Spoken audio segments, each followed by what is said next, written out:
Hello, and welcome back to Strict Scrutiny, your podcast about the Supreme Court and the legal culture that surrounds it. We're your hosts today. I'm Leah Littman. And I'm Kate Shaw.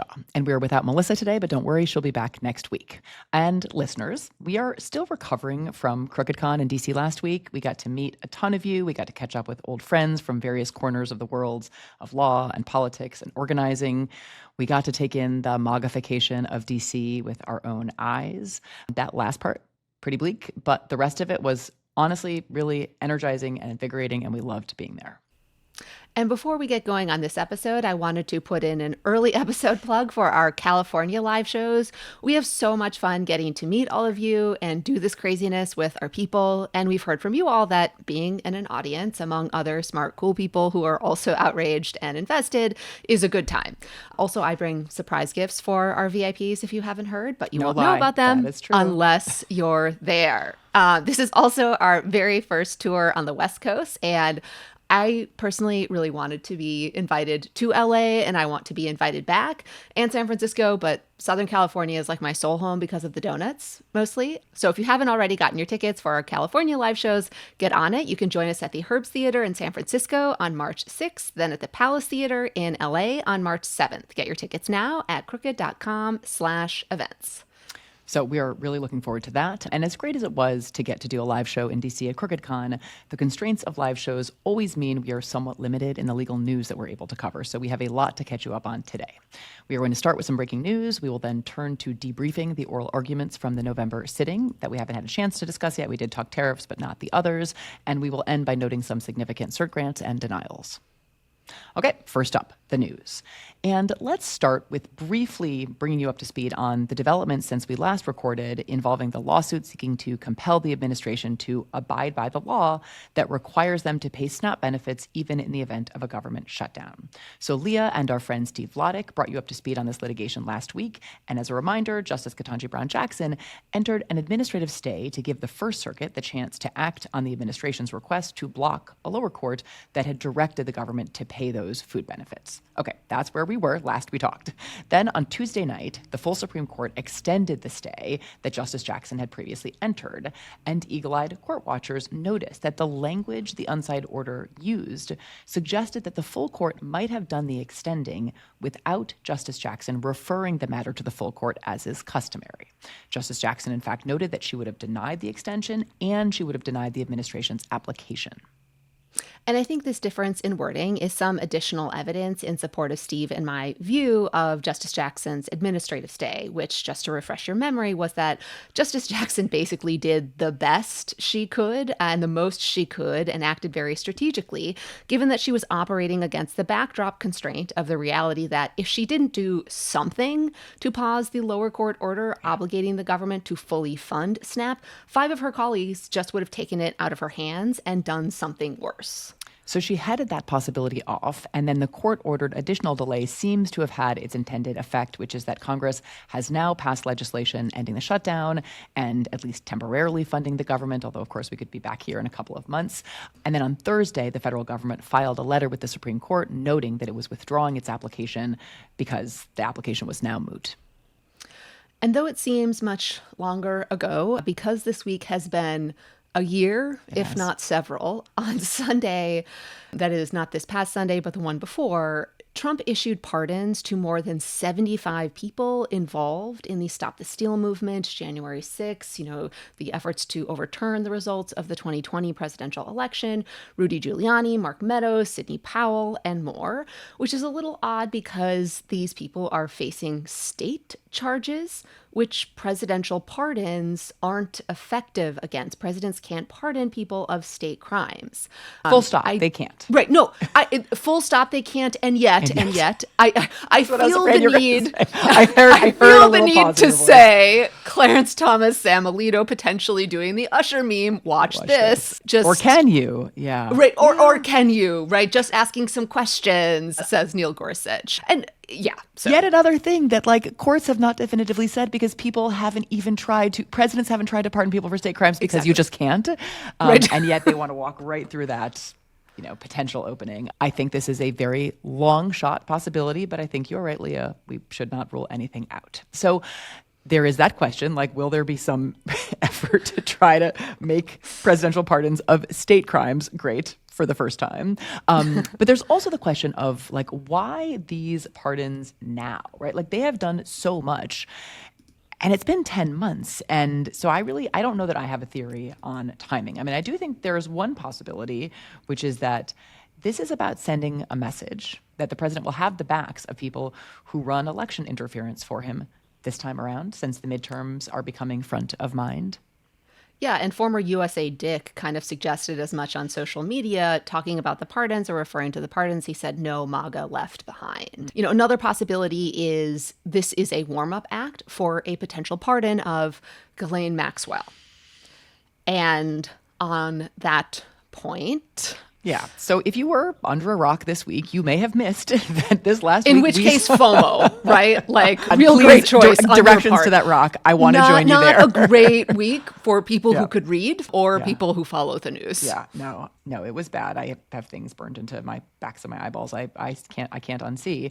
But if you need a refresher, or we're under that rock, or just we're looking for our take, we will give it to you, which is that this week we saw a release of a significant tranche of Epstein's emails. Now, these are not the Epstein files in the possession of the Department of Justice. These are many, many emails in the possession of the Epstein estate.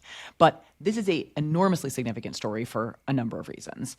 One, the horrifying nature of Epstein's conduct, much of which we knew, but we got some, additional detail on. The reality, which is just like splashed across the page, that he was protected for many years, didn't face consequences for sexual abuse and trafficking.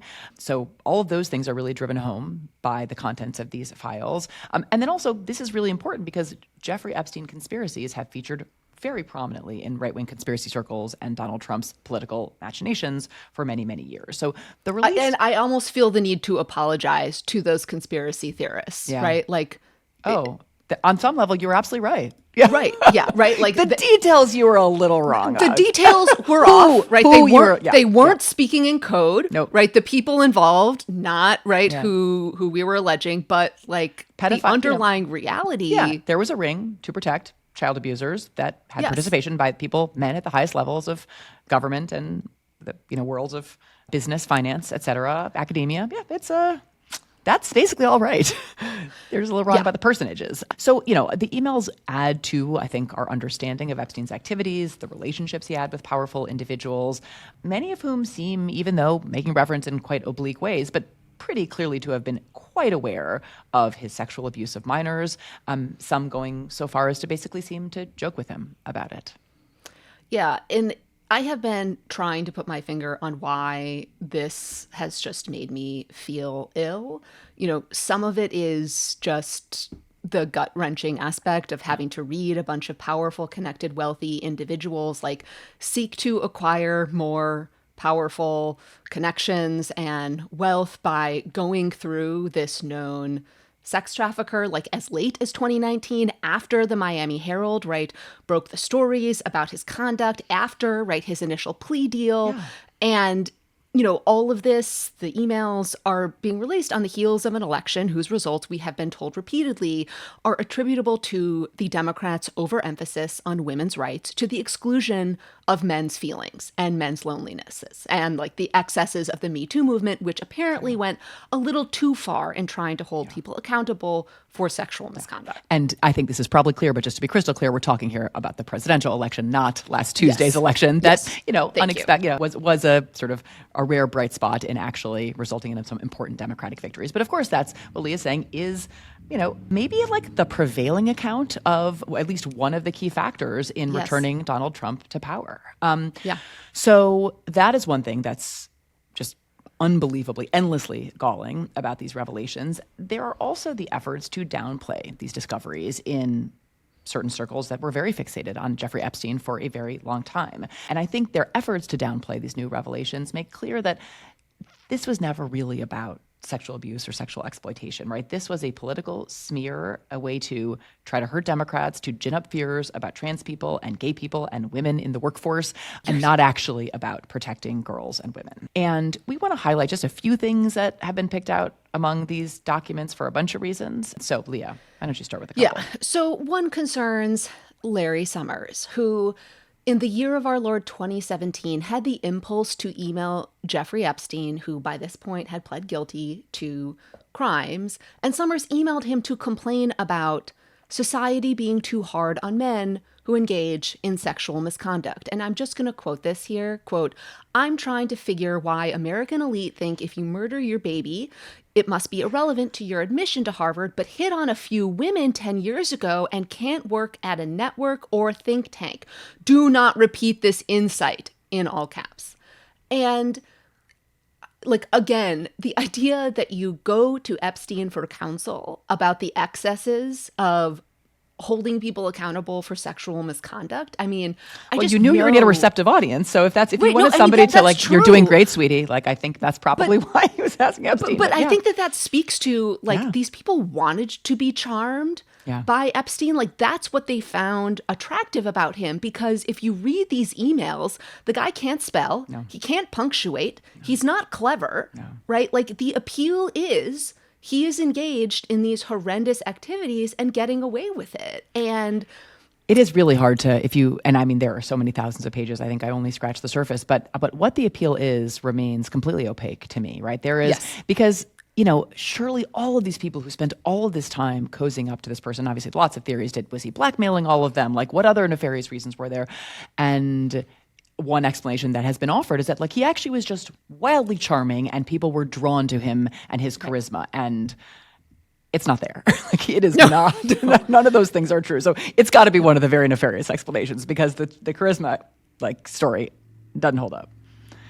Yeah. So, and it is not the topic of all of the emails, but there is an overrepresentation in these emails of guys talking to Jeffrey Epstein about sexual misconduct to get advice, maybe at a point in their life when they had gotten caught up in some sexual misconduct related trouble. So one case in point, one Ken Starr, who emailed Epstein in 2018 seeking Epstein's counsel after Starr was fired from his job as the president of Baylor University for not investigating sexual misconduct.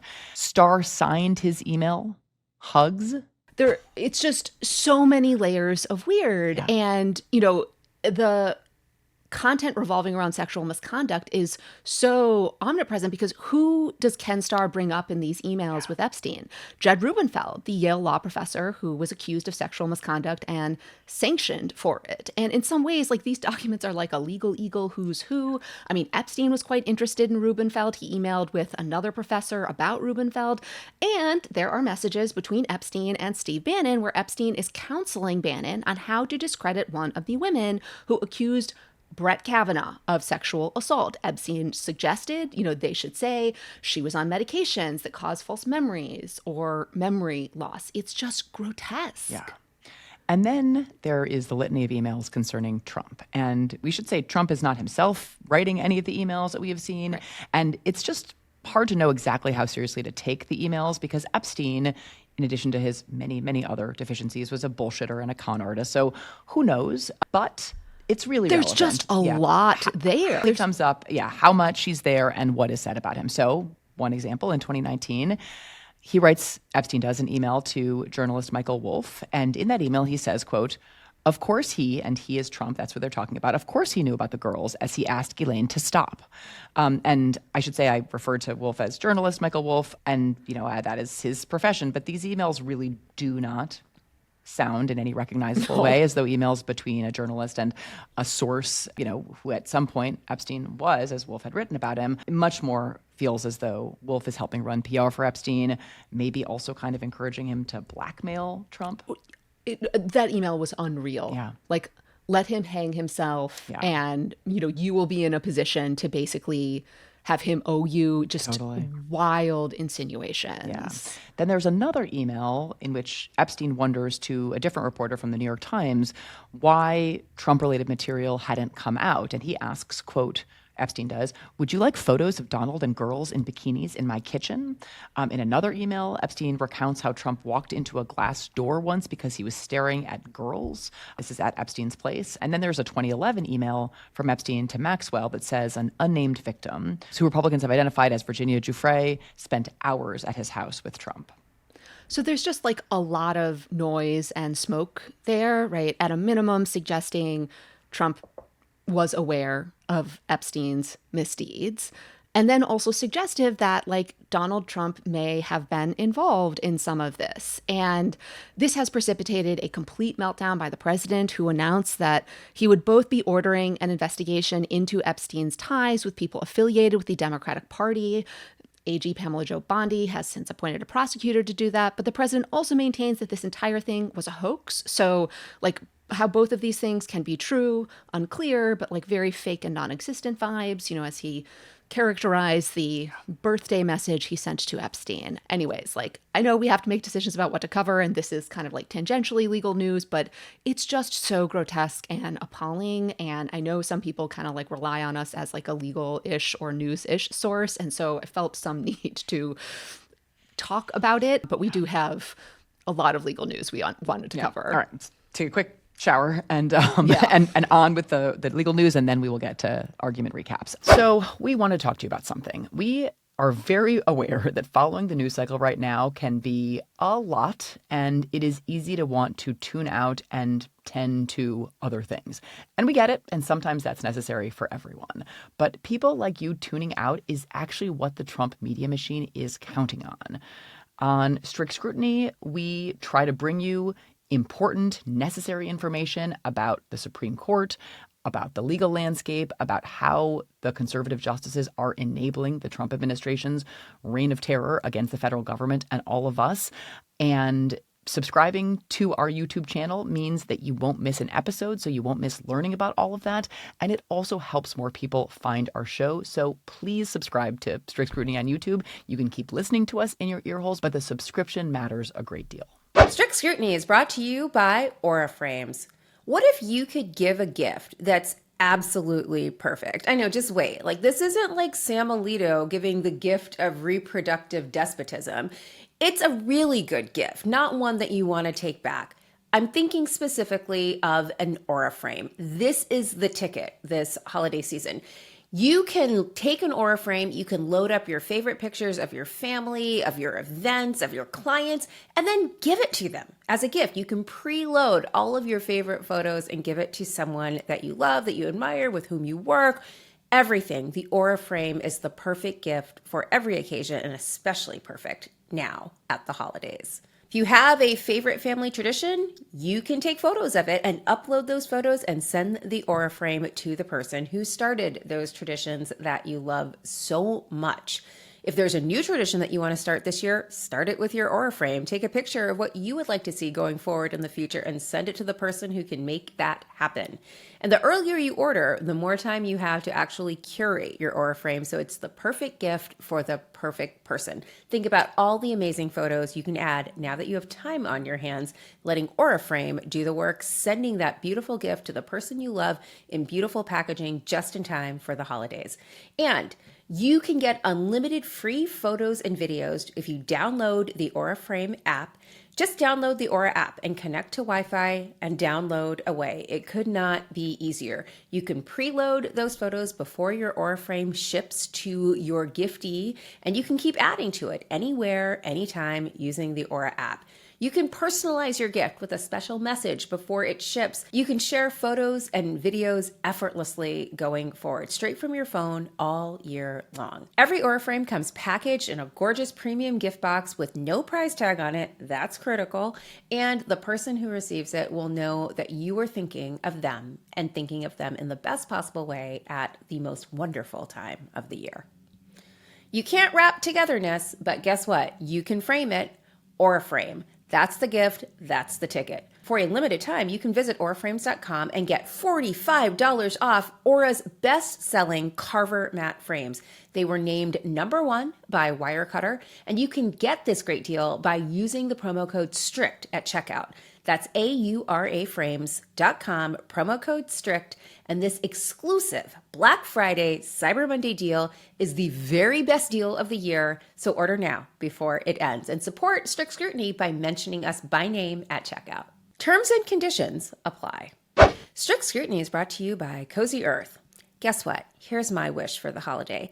After all of the madness of shopping and wrapping and tree trimming and buying food and making food and doing all that stuff, what I want to do on Christmas Eve is sit on the couch with a really good book and a steaming mug of my favorite tea and just read for 4 hours uninterrupted by anything. No gifts to wrap, nothing to do, just waiting for good old St. Nick to hop down the chimney and my kids to thank him for all that stuff that I actually bought. Anyway, if you're thinking of some holiday time that also includes some cozy time on the couch by yourself reading your favorite books, guess what? Cozy Earth has you covered. Cozy Earth is so different from any of the other gifts that you can give because they truly make your home your sanctuary. Cozy, loving, warm, everything you want right here at the holidays. And guess what? All of Cozy Earth's products come with a 100-night sleep trial. Try them out. If you don't love them, you can return them hassle-free. But trust me, you will not be returning them because this is the coziest night's sleep you've ever had.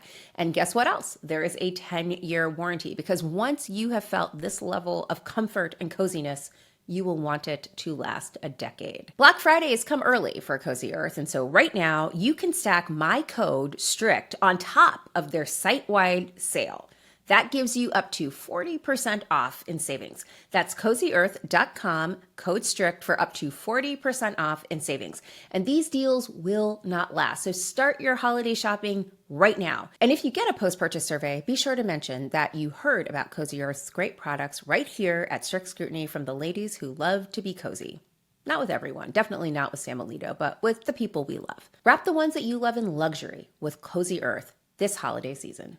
But staying on news for now. So this is an unexpected turn, but the Department of Justice, under one Pamela Jo Bondi, is enforcing voting rights now. This was a big development in the last week. What kind of voting rights, though? There's a Kate? catch. Don't worry. So DOJ has reportedly filed in federal court to challenge the new congressional map that California voters voted for in the most recent election. DOJ joined a case filed by the California Republican Party, and I'm going to try to describe this with a straight face. The administration claims that what the California voters have done is an illegal racial gerrymander, which evidently they are very offended by. So here are some of the horrific allegations they make that led them to file suit.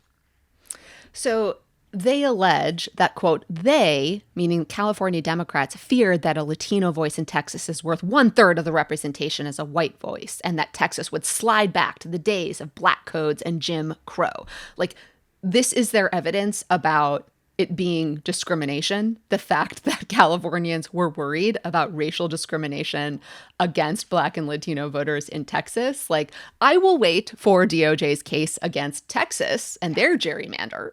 Yeah, still waiting. But speaking of politically driven cases, we wanted to go back to the case involving Representative McIver, reminded us about the facts and circumstances of the charges against her. The allegation is that McIver assaulted or impeded a federal officer during the, I think, confusion surrounding Newark Mayor Ross Baraka's arrest when McIver went to inspect an ICE detention facility as part of her oversight responsibilities. The ICE officials she allegedly assaulted subsequently gave her a tour of the facility and a soda. And then weeks later, Alina Habba announces on Twitter that McIver is being charged. McIver, as we talked about, sought to dismiss the charges on the ground that as a legislator, she was performing legislative functions and therefore was entitled to immunity, and that the prosecution is also vindictive and malicious, motivated by political retribution. And unfortunately, the district court declined to dismiss several charges on those grounds, although it reserved judgment on one of them. So this is a very disappointing and honestly kind of scary decision. Even if a jury subsequently acquits McIver, which we expect they will given the circumstances, it just prolongs the proceedings against her. And as we mentioned last week, that means costing her more money and potentially, as these proceedings drag on, deterring other individuals. She said she's not going to be deterred, but other representatives from potentially engaging in additional oversight and dissent. There is no transition to this next story because it is just so heinous, but there have been more administration-ordered and administration-executed murders. So reports that the 20th known lethal strike, i.e. execution of alleged narco traffickers, was carried out. This one apparently killed 4 people. The New York Times has also reported that there is apparently a secret memo prepared by the Trump administration that purports to offer a secret legal basis for the strikes. The idea apparently being that the United States is legally in a state of armed conflict with drug cartels. This is nowhere near legally plausible. It is also supposedly based largely on the assertions and say-so of the Trump administration, that is their characterizations of the facts. So I guess may the identity of these memo authors be revealed so that their names can forever be linked to these murders is all I have to say there. Yeah. Okay, also hard to transition out of that one, but next piece of legal news to mention, or, news that has a legal component. So former UVA President Jim Ryan, who previously announced his resignation from UVA under pressure from the Trump administration, has now released a letter recounting his recollection of the events leading up to his resignation. It's 12 pages long. I have been at a conference all day. It was just released today, Friday, but my quick glance suggests this is a very disturbing read that suggests pretty serious misconduct on the part of a number of lawyers at DOJ, on the Virginia Board of Regents, at the Virginia Attorney General's office, and at the law firm ostensibly representing UVA/the Board of Regents. Yeah, so just some samples. And Ryan released this letter in response to an account that was put forward by the head rector and I think the Attorney General, but just some samples from Ryan's letter. So UVA was apparently limited by the Virginia Attorney General's office in who UVA could retain as outside counsel, and the AG approved only conservative lawyers, one of whom worked on Project 2025.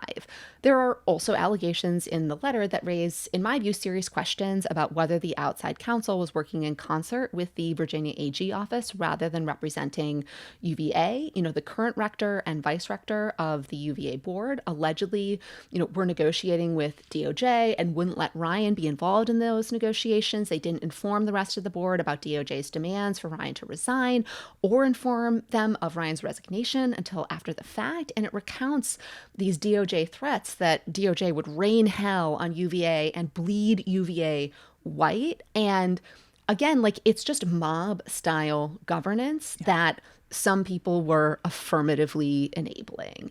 It just makes you wonder what is going on under the surface in so many of the administration's moves that we have yet to learn the full story of, Okay, so let's move on to argument recaps. The court has just finished 2 weeks of arguments, and we have only had the chance to recap the big tariffs arguments.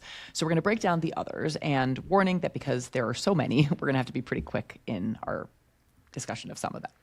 Before we get there, though, we actually did want to flag something. I guess we're maybe engaging in our own kind of conspiracy theory here, Leah, but I think there might be something to this. So, tin hats were right. Tin hats were right. So after we recorded our last episode, President Trump, who had been curiously actually kind of quiet about the tariff arguments after they happened, finally broke his silence. So he took to Truth Social on Sunday night, so a week ago Sunday, with honestly what really felt like a somewhat unhinged half of a conversation about how he is losing the tariff case. So to wit, I'm going to read his half of the conversation, but it was the only bit we got. So, quote, "So let's get this straight. The President of the United States is allowed and fully approved by Congress to stop all trade with a foreign country, but is not allowed to put a simple tariff on a foreign country, even for purposes of, all caps, national security." And then the one-sided conversation goes on. This was an oddly specific recounting of a specific legal argument that really raised red flags to me. Yep. And then this episode continued because on Monday night, he seemed to cast doubt on John Sauer's performance maybe during the tariff argument. So Trump said, quote, "The U.S. Supreme Court was given the wrong numbers. The unwind in the event of a negative decision would be, including investments in excess of $3 trillion. It would not be possible to ever make up for that kind of a drubbing." Okay, so then on Tuesday, Trump floated the possibility of cutting Americans $2,000 checks, evidently from all the revenue from the non-revenue raising tariffs. So checks out. Yeah. Anyway, it is certainly possible that all of these are just reflections of a president who is panicking after receiving reports of a rough oral argument for the administration over his signature policy initiative. And he's, trying in his, I think, quite ineffectual way to work the refs as they decide what to do about these tariffs. But I do think it is curious that it was not until the weekend that this temper tantrum started. And I think it's especially curious because the arguments were Wednesday. The justices would have voted at conference on Friday. And so this timing does seem to at least tee up the possibility that word has gotten back to him and got back to him over the weekend about the vote at the Friday conference having gone against him. I want to see Ginny's texts. My other answer is Martha Ann with a fax machine. These are two possibilities we just cannot rule out. If Jodi Kantor and Josh Gerstein are not on this story, Yes. they should be. Yes. I totally agree. Okay, so on to the argument recaps we haven't yet had a chance to discuss. We will start with the week 1 cases. That is the cases heard during the first week of the November sitting we haven't yet discussed. And we'll spend most of our week 1 time on Hensley versus Floor Corporation because, ladies, gentlemen, and non-binary listeners, it happened. In the first week of the sitting, some Supreme Court justices finally got really worked up about some of the injustices of this world. What grave injustice do the Republican appointees, or at least some of them, seem motivated by? Lawsuits against military contractors. One of the outrages, right, happening at the moment. Right. So Hensley versus Floor Corp, which is the case that inspired this fit of empathy, at least among some justices, is a case about whether you can sue military contractors who violate the terms of their military contracts. So the contract here concerned Floor Corporation's responsibilities at Bagram Air Base in Afghanistan. The plaintiff in the case, Hensley, was injured when one of Floor's subcontractors detonated a suicide bomb. And someone, and we will name names, don't worry, got very worked up at the oral argument over the possibility that military contractors like Floor Corporation might face liability. That person, Brett Kavanaugh, the man who thought roving ICE patrols and ICE stops are no big deal. He could not keep his feelings in check during this argument. He was seriously out of control. So we're going to play a quick montage of some of his interventions during this argument. Correct. Military contractors, though. Can you just answer my question? Is there any difference? There is no conflict whatsoever. Well, footnote 11 of Garamendi says, I don't think that's quite what I wrote, but even if you didn't, that's something else. It's Bagram. It's a beleaguered. Come on. It's a military base in a war zone. I'll stop there, but I just want to get that comment out. He just had to get that comment out. He couldn't stop himself.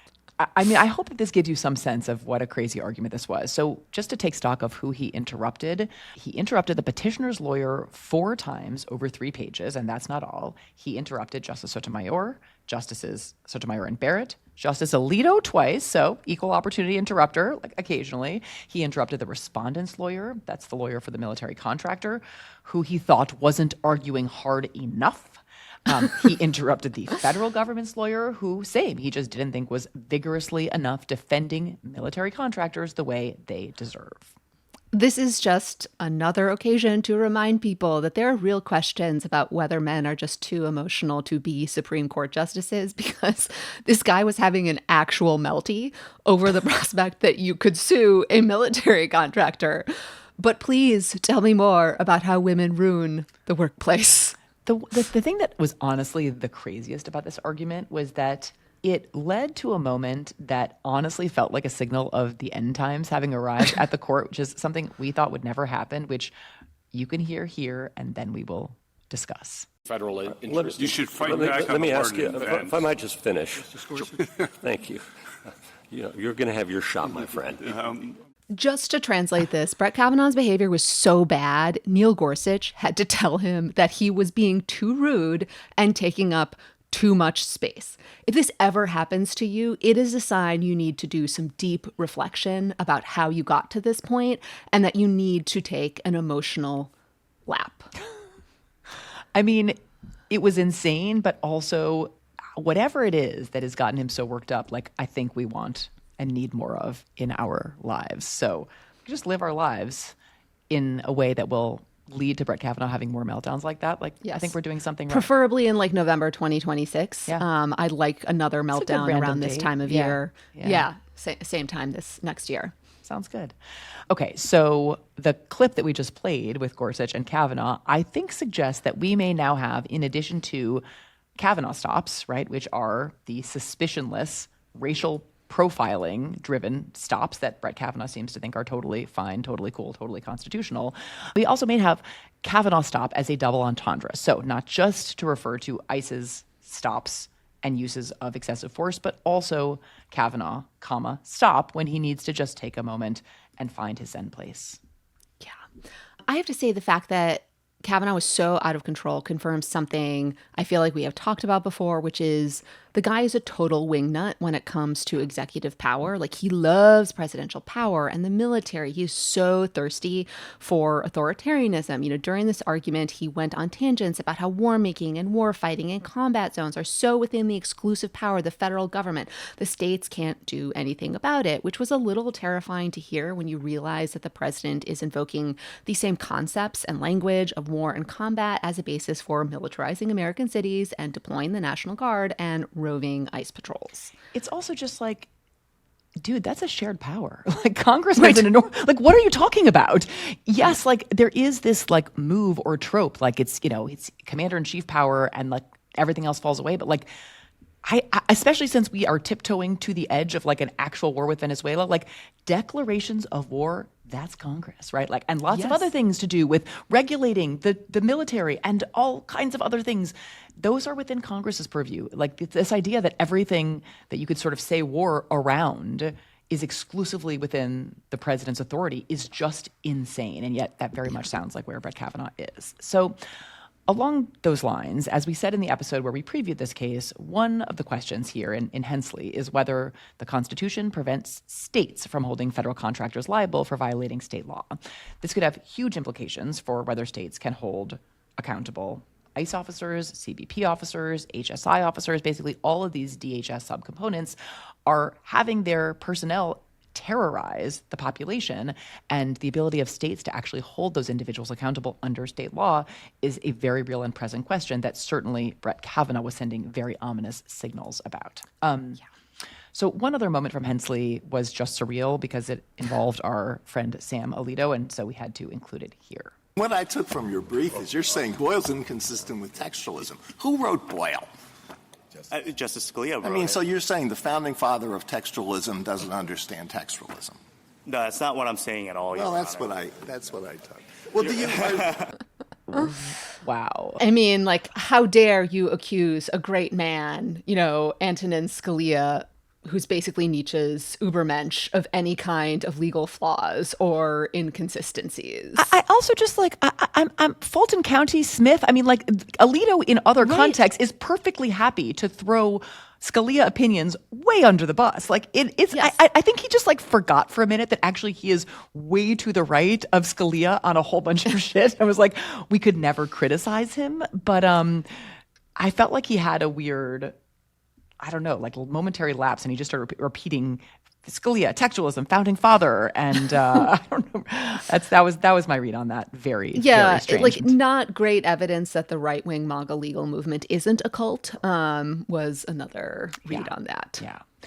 As I think the excerpts we just played make clear, Kavanaugh, Alito, very sympathetic to the contractor, although I wasn't exactly sure how they would like to ultimately write the opinion. Yeah. So they could extend this common law rule under this Boyle case. That's the Scalia case. We talked about it a bit when we previewed this case. Extend that as a matter of federal common law, or find some sort of constitutionally grounded war powers preemption that Kavanaugh was kind of gesturing towards. The Democratic appointees, and Gorsuch having an oddly normal one, seemed pretty clearly on the path to voting against broad immunity, and I just actually wasn't sure where the others were. So I don't know how to call this one. Yeah, me either. Briefly, 3 other cases from week 1. One is RICO versus United States, a case about whether the so-called fugitive tolling doctrine applies to supervised release cases, even though it is not in the statute, pitting some justices' punitive instincts against their textualist ones. And the facts, recall, involve an individual who improperly left the jurisdiction during a period that she was on supervised release. The government argues that this departure, this like absconding, tolled, here meaning something like extended, the period of her supervised release. But here, the contrast between the federal parole statute, which does explicitly provide for tolling, and the supervised release statute, a different federal statute that doesn't have any provision for tolling, seemed pretty persuasive to the court. And so was what RICO's attorney, Adam Unikowski, described as this very counterintuitive dimension to the government's argument, which is that they kind of maintained that she wasn't serving her sentence at all during the period of her abscondment, but also that she violated the conditions of her supervised release during that period. And it is kind of hard to have it both ways. Unikowski, I thought, in general was super effective. And in the end, there actually isn't a ton at stake, because it turns out really whether or not there is tolling only actually impacts the sentence range for several new crimes for which RICO was subsequently charged. Court also heard Coney Island Auto Parts, which was part of the civil procedure heavy November sitting, and the argument was super short, a breezy 40-ish minutes, which never happens. The case involves a question about Federal Rule of Civil Procedure 60, which governs relief from a judgment. So the case arose out of a bankruptcy in which creditors filed suit against a number of entities with unpaid invoices, including Coney Island Auto Parts, with the bankruptcy court eventually issuing a default judgment against Coney Island after they failed to respond. So years later, Coney Island says they found out about this judgment when they had a hold placed on their bank account, and they moved under Rule 60 to vacate, claiming that they had never been served, and so this default judgment should never have been entered. So it had been 7 years at this point, and the question in the case is whether really that's just too long under the reasonable time standard that some courts, including the Sixth Circuit here, have said applies to motions to vacate void judgments. So, kind of funnish civil procedure case, because Lisa Blatt was arguing. There was, of course, at least one entertaining moment, and we will play that one for you here. But since, the coming of Justice Scalia in 1986, the court has taken just a different approach to statutory interpretation. And we cite an example of, I think it's U.S. versus Brogan, where all the courts of appeals had ruled 1001 gives you a right to lie, and this court just said, we're going to overrule that. And I think just last term you ruled against a case I argued when all the courts had gone our way. Well, speaking of last term and lost causes, what do you say about Hewitt and the idea that a judgment that is void ab initio never existed? We can't see it. It doesn't exist. It doesn't exist. And if it's concededly, on its face, it's issued by the Court of Clowns, you have to give effect to the judgment based on res judicata. I just love how she speaks to them like they're normal people. Like, it's the best part of it. Like, you're no big deal, right? Like, you're just some guy I'm like chatting with. And somehow they allow it. It's a fascinating dynamic. Sometimes. That's true. Last term, I guess there were a couple of Gorsuch there were decided he had too much. But this one, they were totally entertaining. This one, they were fine. Yeah. Okay, onward to another civil procedure case, Hain Celestial Group. This one involves complete diversity for purposes of federal jurisdiction, remand, and fraudulent joinder. Oh my. So the plaintiffs in the case are Texas parents who allege that their son's autism had been caused by heavy metals in baby food. They sued baby food manufacturers, Hain Celestial, a Delaware company, along with sellers Whole Foods, which is Texas-based, in state court. Hain removed the case to federal court, convincing the district court to remove Whole Foods, which created complete diversity for purposes of federal jurisdiction, i.e. all the plaintiffs, all the defendants from different states, and the case then proceeded to a trial that resulted in a ruling against the parents.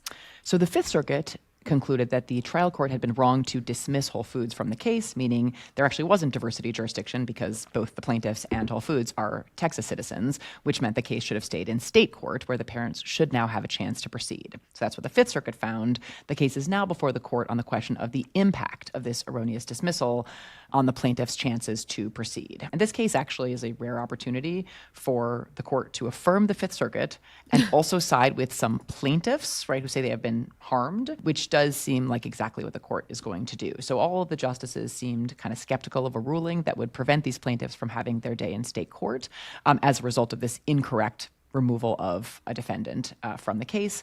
And the justices on both sides of the court seem to be like humming the same tune, which is basically about how the plaintiff is a master of their complaint, which if you took Civ Pro as a 1L, should be a familiar phrase. Like Coney Island Auto Parts, this was a strikingly short argument. There were very few questions for the plaintiff's lawyers.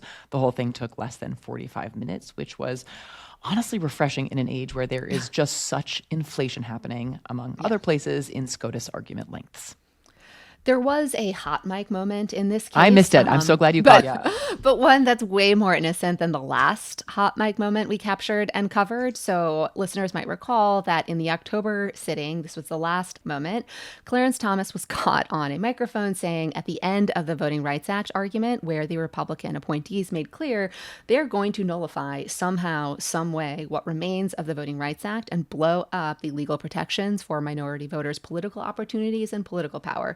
At the end of that argument, Justice Thomas said, "See, that wasn't so bad," and got a good chortle, over the whole ending the Voting Rights Act thing before being hushed. Well, at the end of this argument in Hain's Celestial, the following moment was captured in audio that isn't on the Supreme Court's website, but we were listening real time, and our excellent producers caught it.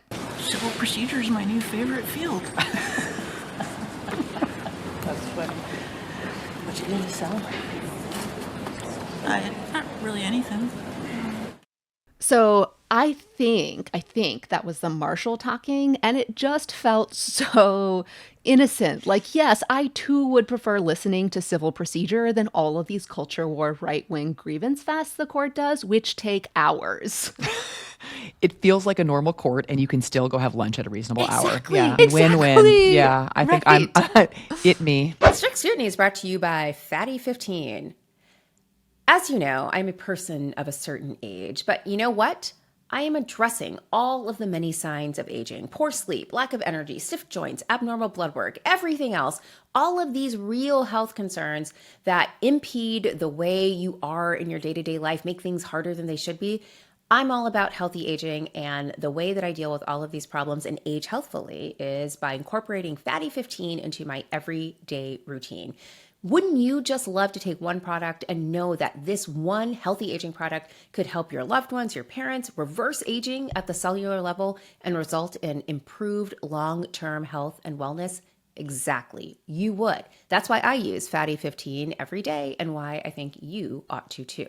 Fatty 15 co-founder Dr. Stephanie Van Watson discovered the benefits of C15, the first emerging essential fatty acid to be discovered in more than 90 years. It is an incredible scientific breakthrough that supports our long-term health and wellness and healthy aging. And here's what C15 does. Dr. Van Watson realized while working with the U.S. Navy to continually improve the health and welfare of aging dolphins that C15 actually strengthens our cells and is a key healthy aging nutrient, which helps to slow down biological aging at the cellular level. In fact, when our cells don't have enough C15, they become fragile and they age faster. And when our cells age, our bodies age too.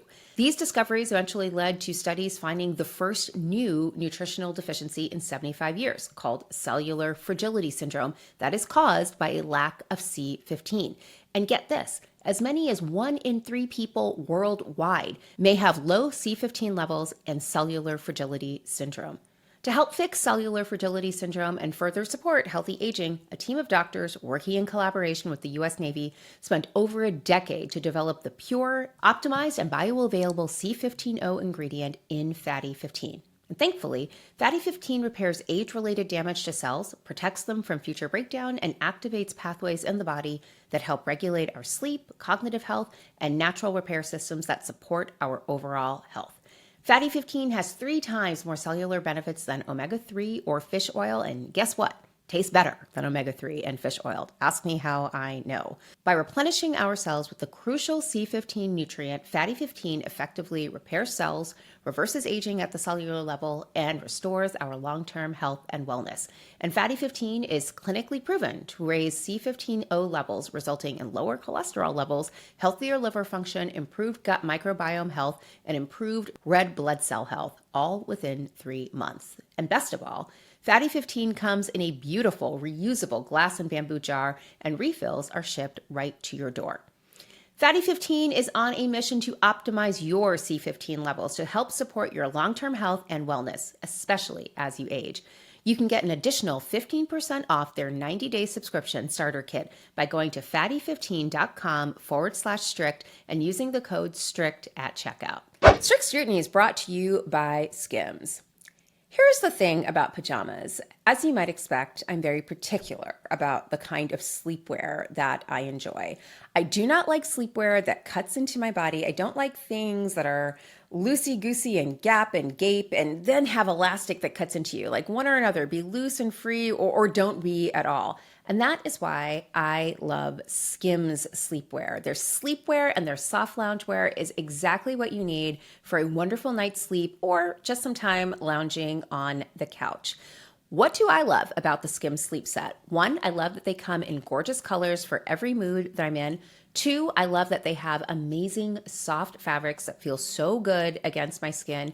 And three, I love that they're made for truly any kind of body. Like you can find something that works for you and better yet, you can find something that works for all your friends. So this is the perfect gift that you can give to yourself and to everyone that you love and feel confident that you'll find something that works for everybody. Like I was never one of those people who liked sleeping in an old t-shirt from college. Just not my vibe. I like to look put together even when I'm hopping in the bed to go to sleep. And that's what I love most about the Skims sleep set. It looks put together. There's little piping that comes in fun colors or fun patterns for the holidays. You look put together and you're just going to sleep. Now just take that energy and apply it to everyday life. You can do it. Skims will help you. You can shop your favorite pajamas at skims.com. And after you place your order, be sure to tell them where you heard about it. That's us, Strict Scrutiny. Select podcast in the survey and be sure to use the drop-down menu to select Strict Scrutiny at checkout. And if you're looking for the perfect gifts for everyone on your list, the Skims holiday shop is now open at skims.com and they have you covered. Okay, so now on to the week 2 cases. First up is Lander versus Louisiana Department of Corrections. And this is a case about the availability of damages under a statute called RLUIPA, the Religious Land Use and Institutionalized Persons Act. And we'll tell you more about the case, but let me just say up top that listening to the argument, I got that bad feeling, like the kind of cold chills that like spread over your skin, that they're going to do real damage that could reverberate way beyond RLUIPA. Totally agree. It seems like they are basically coming for all federal spending programs here. And I honestly thought they wouldn't because the facts of this case are so egregious. I assumed that they would not want to own ruling against this plaintiff, but I think I had too much faith in them. So listen to the facts. This is partially why they love Trump. Trump drowns out, right, everything they are doing. Yeah. And none of the cases that aren't related to Trump just like get major coverage. Yeah, well, we are going to do our part to make sure this one does. Yeah. So here are the facts. So Lander, a devout Rastafarian, had grown his hair for nearly 20 years without cutting it. A religious exercise, like no question, no one disputes that. He's convicted of simple drug possession. He's sentenced to 5 months in state prison. He starts serving his sentence and he presents prison officials with a copy of a Fifth Circuit opinion. He shows up. He is so worried that he reports to begin serving his sentence with a printed copy of a Fifth Circuit opinion holding that Louisiana state's policy of cutting Rastafarian inmates' hair violates RLUIPA, which is a 2000 statute passed to protect the religious rights of prisoners, among other things. And the officials to whom he gives this printed copy of the Fifth Circuit opinion initially do respect it and allow him to keep his hair. Okay, so then he is transferred with a month left on his 5-month sentence to a different facility, the Raymond Laborde Correctional Center. And he has his printed copy of this opinion with him. He shows it to the correctional officials. They literally throw the opinion into the garbage, bring him into another room, handcuff him to a table, hold him down, and forcibly shave his head. Truly diabolical conduct. So he files suit against the warden and the guards seeking monetary damages, money damages under that 2000 RLUIPA statute. And the question here is whether that law permits individuals to sue for damages. So the Supreme Court has already said that a related statute, RFRA, the Religious Freedom Restoration Act, does allow individuals to sue for damages. And RFRA, like RLUIPA, was passed in response to the Supreme Court in Congress's view under protecting religious liberty. Actually, in that previous Scalia opinion Kate was referring to, Employment Division versus Smith. And RLUIPA has language that does seem pretty clearly to allow private individuals to sue to enforce it. It explicitly authorizes suit, allows for a, quote, claim or defense in a judicial proceeding to obtain appropriate relief against any official or any person acting under color of state law, end quote. seems, I don't know, pretty clear. And if you can sue, traditional thing you can get is damages. Okay, so just to take stock here, we have a case holding that private damages are available under a very closely related statute. Sometimes people refer to RFRA and RLUIPA as these twins. You have in RLUIPA very clear statutory language that Leah just read saying that you can obtain appropriate relief against any official in a judicial proceeding. There was a just pretty wild array of amicus support for Lander. So everyone from the Beckett Fund to the Constitutional Accountability Center, which don't agree on a whole lot, Senator Ted Cruz, a group of civil rights organizations represented by Americans United for Separation of Church and State. I mean, really a very, very long list of people with very diverse ideological commitments on the side of Lander. You had one amicus brief on the side of Louisiana by some sheriffs.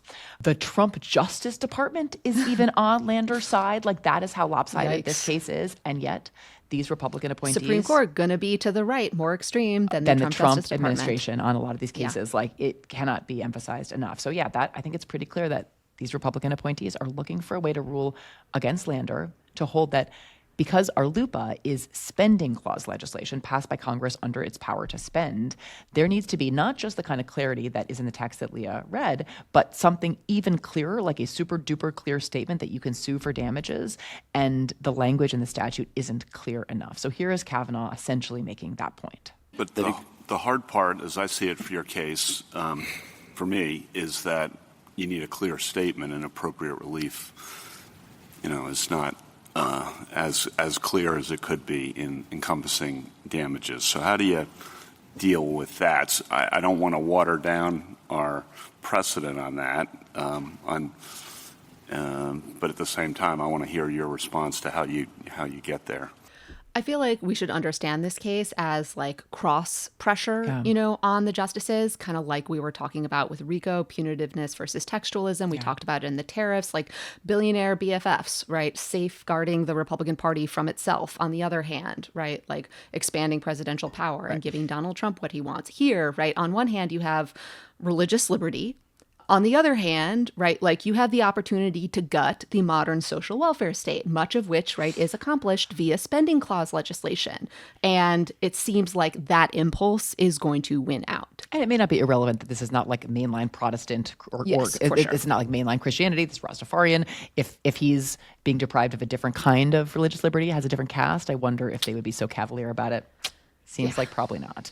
The other big line of argument in the case, in addition to this, the super clear language is lacking here, was that because figures like guards and wardens are not themselves taking federal money and agreeing to conditions, like a condition that they have to respect the religious liberty of inmates, it is only states as opposed to officials that are bound by this sort of condition. The Chief Justice seemed to be all in on this.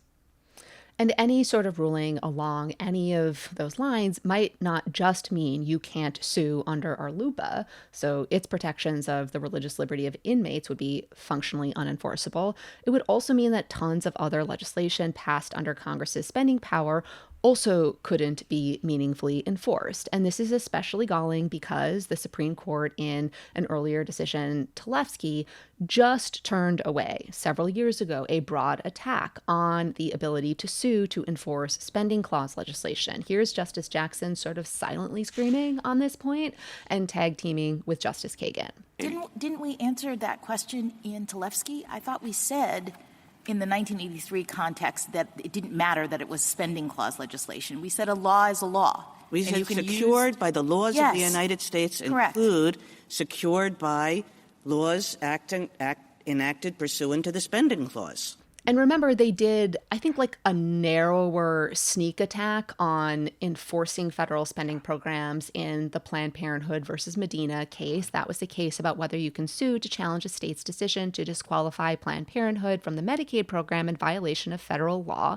Now they seem like they are going to broaden that Medina ruling even further and suggest that spending clause legislation is even more law-ish, like not like a real law than they suggested in Medina. It's more like a cool law that just isn't enforceable. And this is, I think, like in this moment, a terrifying posture because of the prevalence of federal spending programs as part of federal welfare programs, and because of the president's current posture vis-a-vis federal spending legislation. He has basically claimed that he can decline to spend funds in violation of federal law. Under the Constitution, of course, it is Congress that has the spending power. But if the Supreme Court isn't going to treat spending clause statutes as real laws, like laws of the kind that people are actually bound to and are enforceable, woof. Just, an enormous blow to social welfare programs in general. And even though it was like 2 beats ago, Leah, I just want to say I did catch that was, I believe, a Mean Girls reference. So I would like my credit for it. This is 2 weeks in a row, Kate. You're I got just some crushing it. Those are movies. I'm not terrible on movies, but yes, that's true. Okay, so one other thing to note, Gorsuch and several other justices really heckled Lander's lawyer, Zach Tripp, about the fact that he was asking for a ruling that would go against the consensus among the federal courts of appeals. So let's play that clip here. As I understand it, the circuits are unanimously against you and have been for many, many, many years. So saying that something awful is going to happen, it's all right, whatever's happened has happened, right? I mean, this was so enraging. The court has been absolutely delighted to upset Court of Appeals consensuses in other cases. So Shin versus Ramirez in 2022, DC versus Heller back in 2008. And they had, I think Justice Gorsuch and Alito, I think it was, had this same faux modesty earlier in the term in the Bowie case, suggesting like, oh, you're advocating for a position that all of the Court of Appeals rejected. We couldn't possibly rule in that way.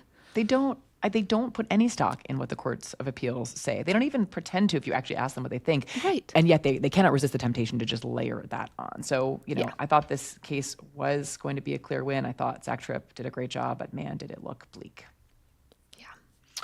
All right, onward. Next case we wanted to talk about, Geo Group versus Menocal. This, like the Floor Corp case, is a contractor immunity dispute with potentially significant implications. Although on its face, it's about this kind of narrow procedural question involving the availability of immediate appeals. So the case involves claims by ICE detainees against a government contractor who operates an ICE detention facility, and who the plaintiffs in the case allege entered into a contract with the federal government to provide detention services, then forced detainees to perform much of the labor actually involved in running a detention center on a contract with the government, like cooking, like janitorial work. And this is work that detainees were sent to solitary confinement or denied food if they refused to perform.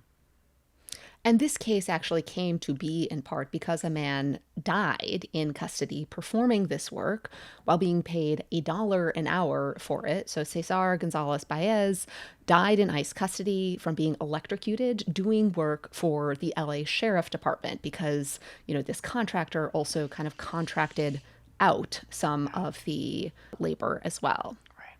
So Geo raised what is known as a Yearsley defense, essentially that ICE directed them to compel their detainees to perform this labor and that they were thus immune from suit. And they lost that argument in the district court. So the question in this case is whether the contractor gets an immediate appeal from that order. And this, unlike Hensley, actually seemed easier to call. I mean, I hope I don't prove to be unduly optimistic, but I did feel pretty good about actually the likely outcome in this case, in part because of the flawless performance of Gupta Wessler's Jennifer Bennett, whose praises we have had occasion to sing before. She was amazing. And I think also in part because, although it's not probably going to be enough to carry the day in Lander, but in this case, because the federal government is actually on the side of the plaintiffs, that is the detainees, rather than the ICE contractor, the contractor's arguments about protecting the federal government ring a little hollow. Then the federal government is making the opposite set of arguments.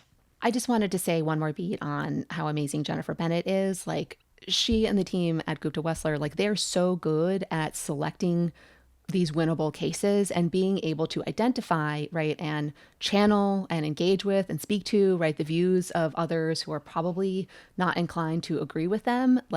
Again, as you were saying, even the Trump administration isn't on the side of the contractor. The contractor is just stretching precedent, making silly policy arguments. And I think I really only heard Sam Alito ask a question that was friendly to the contractor. All right, so you're with me. Like, this one is one we can Yeah. feel pretty good about. Okay, great. Yeah. Okay, one more case, and this is on a topic that is near and dear to Leah's heart, Fernandez versus United States. And that is, of course, a sentencing case, and an important federal sentencing case concerning the First Step Act's amendments to so-called motions for compassionate release. So prior to the First Step Act, the Bureau of Prisons could file a motion in federal court where, quote, extraordinary and compelling reasons warrant a reduction in the term of imprisonment, and where a reduction is consistent with the guidance from the U.S. Sentencing Commission.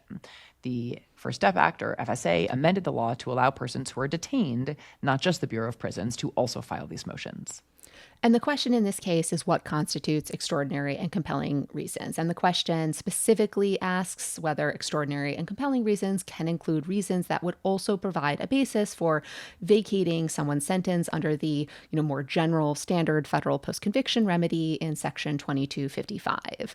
But it's not entirely even clear that this case cleanly presents that question, because the petitioner in this case argues that one of the extraordinary and compelling reasons warranting a sentence reduction is that he is actually innocent of the offense he was convicted of. And I know this will be shocking, but it is true. It is not clear whether establishing your actual innocence is grounds for federal post-conviction relief under Section 2255. This was such a frustrating argument to listen to for several reasons. One is that the justices are just so obsessed with the prospect of possibly opening the floodgates for compassionate release motions. Like, they are so fixated on looking for ways to limit them, even when those limits ignore the structure, function, and context of the relevant statute. I am working on a law review article about this. It just drives me nuts. But just to explain the precise issue here. So Congress amended this statute, as you were saying, because Congress thought the Bureau of Prisons was not making sufficient use of these sentence reduction motions, i.e. they weren't filing motions when there were extraordinary and compelling reasons. But now some justices, like Sam Alito, are all in a tizzy about how before the law was amended, the Bureau of Prisons never sought sentence reductions in cases of trial errors or changes in the law. But that just can't be dispositive of whether those kinds of claims can constitute extraordinary and compelling reasons, since Congress amended the law because it thought the Bureau of Prisons wasn't bringing enough sentence reduction motions in cases of actual extraordinary and compelling reasons. It's just obvious. Yeah. That seems basically unanswerable, and yet not sure the justices were seeing it that way. Brett Kavanaugh also wants to read the law to require the Sentencing Commission to affirmatively authorize a particular ground or basis for seeking a sentence reduction. That, too, doesn't really make sense under the statute. One advocate tried to suggest that relying on the Sentencing Commission for affirmative authorization in defining what constitutes extraordinary and compelling reasons would raise questions under Loper-Bright, the decision overruling Chevron, and announcing that courts, not agencies, define legal terms in a statute. To which Brett Kavanaugh kind of waved his hands and said, seems like lots of policymaking discretion here, so looks good to me.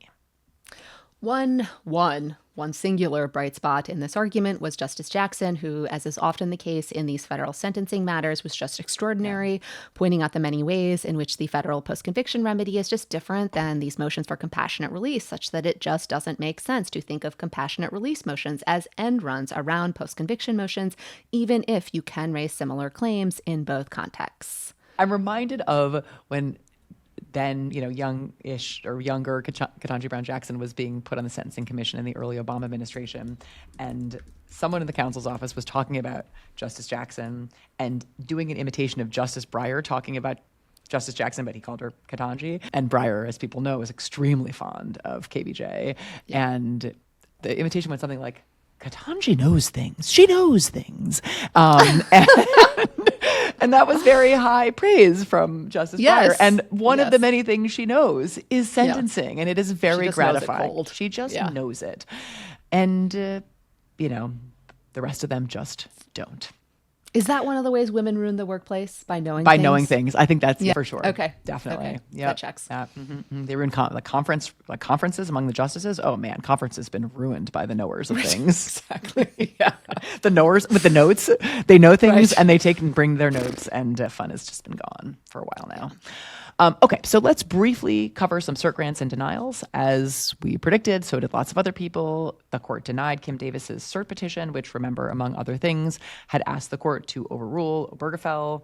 The fact of the denial was totally expected. It was kind of interesting that no one wrote to say, I am still gunning to overrule Obergefell, which, there have been post-Obergefell separate writings by Thomas et Have sort of let it be known that they're gunning to overrule it. I just don't think they here. have to, Yeah, right? it's Like known. you have already emboldened so many state legislatures and other officials to try to chip away at Obergefell, if not directly target it, right? Like the Texas state system, allowing judges to decline to issue marriage licenses, where they have religious objections. So anyways, but the court's denial of Kim Davis's cert petition generated such unearned good PR for the court, because all of the headlines were just court turns away request to overrule Obergefell, and it just made them seem and look less extreme and reactionary than they actually are. Yeah. So modest, so restrained, so demure. So demure, so mindful.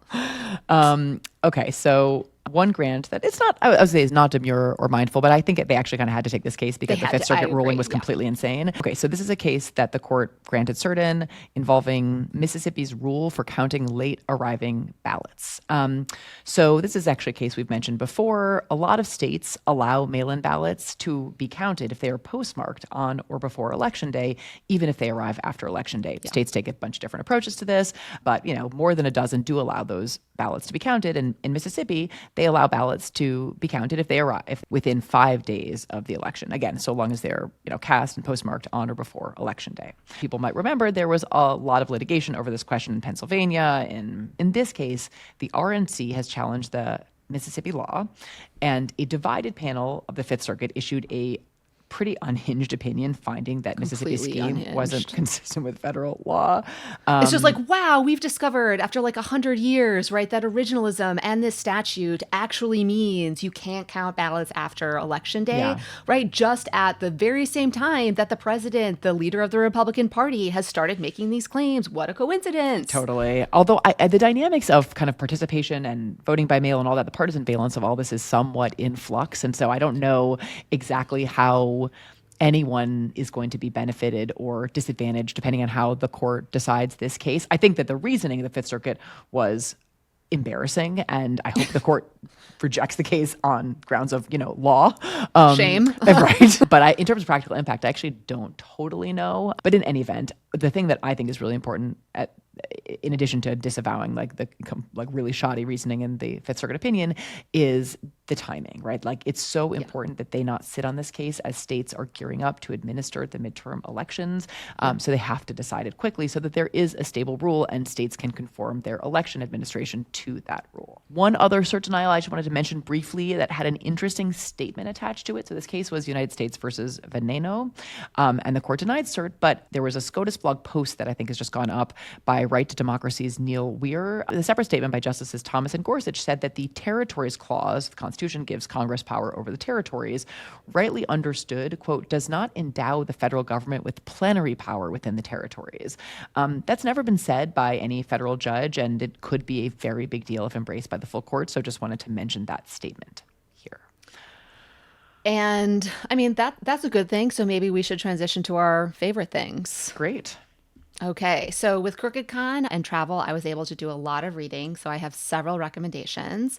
Broken Country by Claire Leslie Hall was beautiful in just like unexpected ways. I loved it. I also read, and I know I've already recommended this one to you, Kate, because it's kind of climate survival-ish, climate apocalypse, Wild Dark Shore by Charlotte McConaughey. And another great book I read, First Lie Wins by Ashley Elston. In the non-reading bucket, Robin has a new single, her first, I think, in like 7 years, Dopamine. It is excellent. Awesome. New album coming next year, so cannot wait for that. Also, Joyce Carol Oates' social media feed just murdering Elon Musk over and over. Like, great defense of the humanities, of reading, of like just terrific. And it called to mind, and I'm sorry, Kate, this is a TV reference, but the Show Your Oats kind of opening conceit in the early episodes of Younger, and I love the confluence. I've actually seen that first season, and that I have. I have. Look at you. Show Your Oats, right? She gets everybody. Yeah. flashing for Joyce Carol Oates. I remember exactly. Yes, yes. And, if her takedown of Elon doesn't, merit doing that again, I'm not sure what will. So yeah, listeners, make sure your oats happen again. One last favorite thing was just getting to hang out in DC, like not only with you, Melissa, Melody, Michael, and the other wonderful people who are part of Crooked, but also all of the Crooked Con attendees and listeners. I wanted to give a special shout out to Ben at Albee, who is a fan of the show and listens. And I hope that we as a team are able to make it back there and get together at Albee with you. Okay, so those are great recommendations. I am very excited to read Wild Dark Shore. I have not started it, but I will. I have started listening to the newest season of the Serial podcast, The Preventionist, which is about a spate of removals of children from their families on very dubious grounds of alleged child abuse in Lehigh County, Pennsylvania. Totally gripping. Serial still got it, even though they've been going for a lot of years. I saw Robin has a new single I haven't listened to yet. I didn't realize it had been that many years since I still listen to Call Your Girlfriend, Dancing on My Own all the time. So I'm very excited for a new album. Florence and the Machine dropped a new album a couple weeks ago, which is great. Leah, you know this, but there was a performance at Symphony Space of the playwright Thornton Wilder's one-act The Long Christmas Dinner that is just a great and kind of searing, very short play that friend of the pod, true friend of the pod, not like Sam Alito, friend of the pod, Chris Hayes, was in the reading of, and so is Renee Elise Goldenberry and a bunch of other really amazing people. I had so much FOMO. We should have flown you in for it. But that's just a great show that I did not know. Rebecca Solnitz, a year out from Trump's election, Resistance is Everywhere. Really good, uplifting read in The Guardian. She is amazing. So yeah, those are some things that gave me some hope this week. I have to just note one other thing. This isn't a favorite thing. This is a thing I hate. But just in this last week of the waves of misogyny last few weeks, just being reminded of listeners, if you haven't, you kind of need to read the New York Times story that provides more details about one of the women victimized by former representative and former attorney general nominee Matt Gaetz, human frat prattle with Botox injections. It just gives more details about her story. And it just makes clear how our society's tattered social safety net is part of what makes girls so vulnerable to abuse and exploitation. This is a 17-year-old who, lived in a homeless shelter and needed money for braces. It's just excruciating. Yeah, a teenager doing sex work to raise money to get braces to fix her teeth. And any reporting on this story that does not include and high up include that this is the person that Donald Trump wanted to make the Attorney General of the United States is engaging in malpractice. Yeah. But I agree. It's a very hard but necessary read, so everybody should read it. Yeah. Okay, so some housekeeping before we go.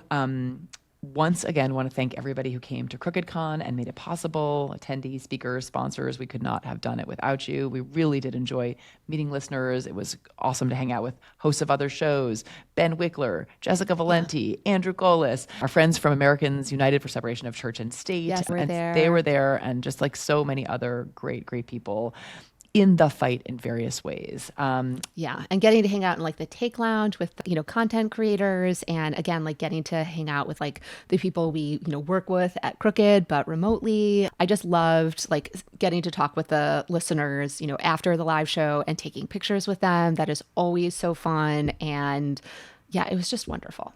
It was great. And turns out there were cameras rolling, because of course there were. So if you were not there, but you are interested in listening to some of the conversations and the panels, et cetera, you can go to crookedcon.com, and there will be a bunch of live from Crooked Con content there. I guess there's also some exclusive Crooked Con merch for sale. You can also, at that same URL, crookedcon.com, sign up to get details for our next Crooked Con, which is coming to you sometime in 2026, just in time for the midterms. And Brett Kavanaugh's next melty, hopefully. Hopefully. One of his next melties. I mean, I wouldn't mind more between now and then. Right. Certainly one then.